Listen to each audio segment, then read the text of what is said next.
میرے محترم بھائیوں، آج کا انسان معاشی بحرانوں، ذہنی اذیتوں اور سماجی تحقیر کے ایسے گرداب میں پھنس چکا ہے کہ اب اسے اپنی ہی زندگی عجیب محسوس ہونے لگی ہے۔ ایک طرف وہ شخص ہے جس کے ایک اشارے پر بادشاہ وزیر بدلتے نظر آتے ہیں، بڑے بڑے لوگ کرسیاں بدلتی نظر آتی ہیں، جس کے سامنے بڑے بڑے افسر نظریں جھکا کر کھڑے رہتے ہیں، اور جس کے ایک فیصلے سے سینکڑوں لوگوں کی قسمتوں کا رخ بدل جاتا ہے۔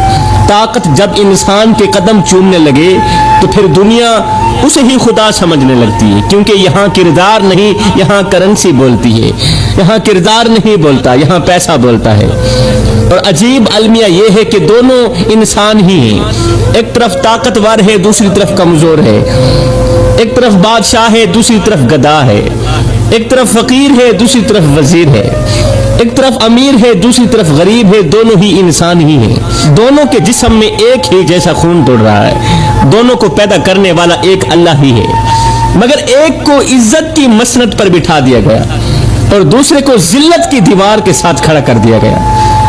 پھر وہ دکھی انسان آنکھوں میں آنسو لیے آسمان کی طرف دیکھ کر کہتا ہے، یا اللہ، آخر تو نے ایسا کیوں کیا؟ وہ امیر بھی تیرے ہاتھ کا بنایا گیا ہے اور میں بھی تو تیرے ہی ہاتھ کا بنایا گیا ہوں۔ ایک کو اتنی شان و شوکت، اتنی دولت، اتنا وقار دے دیا اور دوسرے کو اتنی محرومی دے دی، اتنی بے بسی دے دی۔ پھر میرا اللہ اپنے بندے کے دل میں ایک احساس اتارتا ہے۔ اللہ فرماتا ہے، اے میرے بندے، اگر دنیا ہی میری محبت کی نشانی ہوتی تو فرعون سب سے زیادہ میرا محبوب ہوتا۔ اگر مال و دولت ہی میری محبت کی نشانی ہوتی، میرے کرم کی نشانی ہوتی، میرے رحم کی نشانی ہوتی، یا میری مہربانی کی نشانی ہوتی تو فرعون سب سے زیادہ میرے قریب ہوتا۔